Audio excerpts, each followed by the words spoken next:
Hello बच्चों, आइए इस प्रश्न को देखते हैं।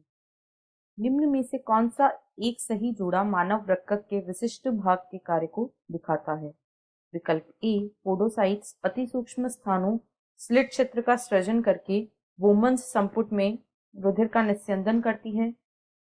विकल्प बी, हेनले पाश केशिका गुच्छीय निस्यंदन से बृहद पदार्थों की अधिकांश मात्रा का पुनः अवशोषण होता है। विकल्प सी, दूरस्थ कुंडलित नलिका आसपास के रुधिर केशिकाओं द्वारा पोटेशियम आयंस का पुनः अवशोषण होता है। या डी, अभिवाही धमनिका रुधिर को केशिका गुच्छ से दूर वृक्क शिरा की ओर ले जाती है। इस प्रश्न की जो मुख्य अवधारणा वह है मानव वृक्क। मानव वृक्क को नेफ्रॉन कहा जाता है और जो वृक्क होता है वह किडनी या वृक्क की संरचनात्मक एवं क्रियात्मक इकाई होती है। इसके निम्न भाग होते हैं, वृक्क के निम्न भाग होते हैं। यदि हम वृक्क के मुख्य भागों को देखें तो इसमें सबसे पहले वोमन संपुट पाया जाता है। वोमेन संपुट यह एक प्याले सदृश संरचना होती है और इसकी उपकला कोशिकाओं को पोडोसाइट कहा जाता है।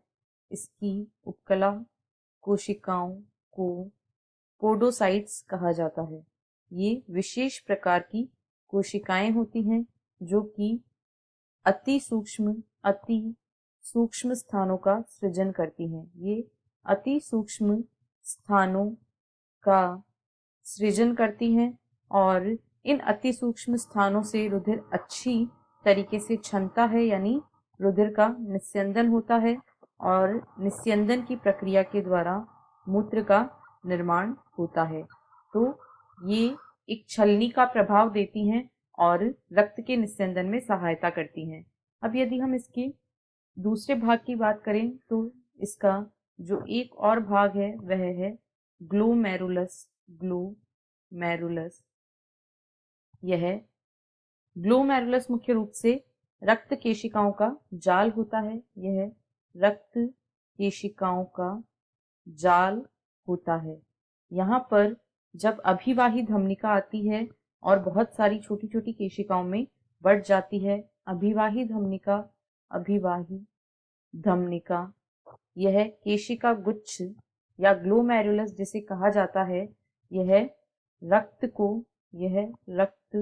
को केशिका गुच्छ की तरफ लेकर आती है। केशिका गुच्छ को ही ग्लोमेरुलस कहा जाता है। यह रक्त को केशिका गुच्छ की तरफ लाती है और जो अपवाही धमनिका होती है वह रक्त को केशिका गुच्छ से दूर लेकर जाती है। अब पीसीटी या समीपस्थ संवलित नलिका, यह पुनरावशोषण में सबसे अधिक योगदान इसी का होता है। तो अधिकांश पुनरावशोषण मूत्र निर्माण की प्रक्रिया का एक महत्वपूर्ण चरण है पुनरावशोषण। तो अधिकांश पुनरावशोषण जो होता है वह पीसीटी में होता है तथा जो डीसीटी या दूरस्थ संवलित नलिका होती है, यहाँ पर पोटेशियम आयन का चयनात्मक स्रवण किया जाता है। यहाँ पर अवशोषण नहीं होता है बल्कि पोटेशियम आयन का स्रवण होता है। इसके अलावा यदि हम हेनले पाश की बात करें, तो हेनले पाश का पुनरावशोषण की प्रक्रिया में हेनले पाश का कोई योगदान नहीं होता है। इसका लगभग नगण्य योगदान या न्यूनतम योगदान यहाँ पर देखा जाता है। पुनरावशोषण में न्यूनतम योगदान, इसका सबसे कम योगदान होता है। इसका मुख्य कार्य जो होता है वह परासरणता को नियमित रखने में होता है। यह अंतरकाशी तरल या इंटरस्टिशियल फ्लूइड की परासरणता को नियमित रखने का कार्य करता है। अब यदि हम विकल्प में देखें तो विकल्प ए में कहा गया है पोडोसाइट्स अति सूक्ष्म स्थानों का सृजन करके बोमन संपुट में रुधिर का निस्यंदन करती हैं, बिल्कुल सही है।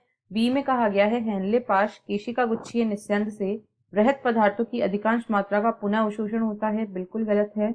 हेनले पाश का न्यूनतम पुनरावशोषण में योगदान देखा जाता है। सी में कहा गया है दूरस्थ कुंडलित या संवलित नलिका आसपास की रुधिर केशिकाओं द्वारा पोटेशियम आयंस का पुनरावशोषण होता है। यह भी गलत है, इनका योगदान पोटेशियम आयन के स्रवण में होता है, ना कि पुनरावशोषण में। डी में कहा गया है अभिवाही धमनिका रुधिर को केशिका गुच्छ से दूर वृक्क शिरा की ओर ले जाती है, तो यह भी गलत है। अभिवाही धमनिका रुधिर को केशिका गुच्छ के पास लेकर आती है, ना कि दूर लेकर जाती है, क्योंकि केवल ए में दिया गया जोड़ा मानव वृक्क के विशिष्ट कार्य को दिखाता है, इसलिए विकल्प ए इस प्रश्न का सही उत्तर है। आशा है आपको प्रश्न समझ आया होगा। धन्यवाद।